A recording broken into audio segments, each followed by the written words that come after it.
আজকে আমি রান্না করছি ভেটকি মাছের কাটা চচ্চড়ি।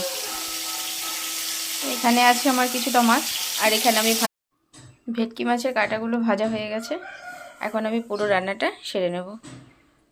তো আমি তেল তো কড়াইতে দিয়ে দিয়েছি, তা এখন দিয়ে দেবো আমি তেজপাতা, আর ফোড়নে দেবো আমি গোটা গরম মশলা আর একটু জিরা।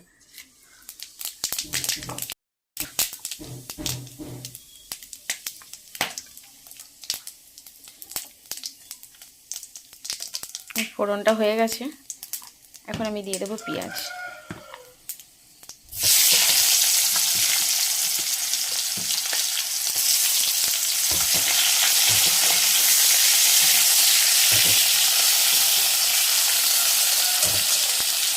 পেঁয়াজটা ভাজা হয়ে গেছে, দিয়ে দেবো একটু টমেটো কুচি,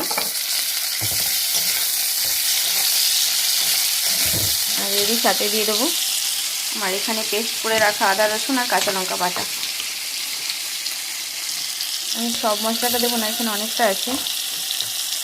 আমি পরিমাণ মতন মশলাটা দিয়ে দিলাম, 2 চামচের মতন আদা রসুন বাটা দিয়ে দিলাম।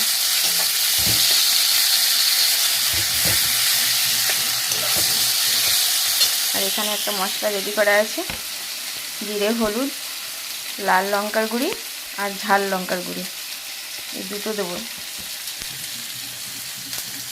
আদা রসুন বাটাটা একটু কষিয়ে নিয়েছি, এখন আমি এই শুকনো মশলাটা দিয়ে দেবো,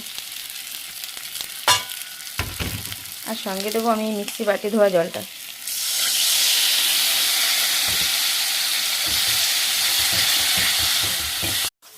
মশলা কষানো হয়ে গেছে, এখন দিয়ে দেবো জল।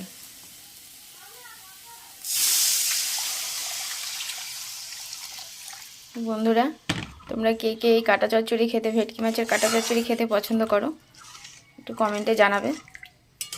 আমাদের তো মাছের দোকান আছে, তো অর্ডারি মাছ কাটিং হয়েছিল, তো সেই মাছেরই এই কাটিং, এই ভেটকি মাছের এই কাটা।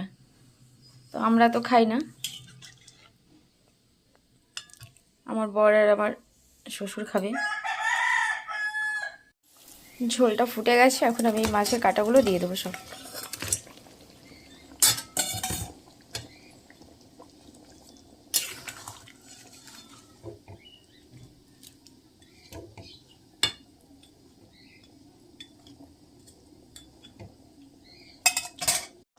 বন্ধুরা, তো হয়ে গেছে আমার ভেটকি মাছের কাটা চচ্চড়ি, তা এখন এটা আমি নামিয়ে নেব।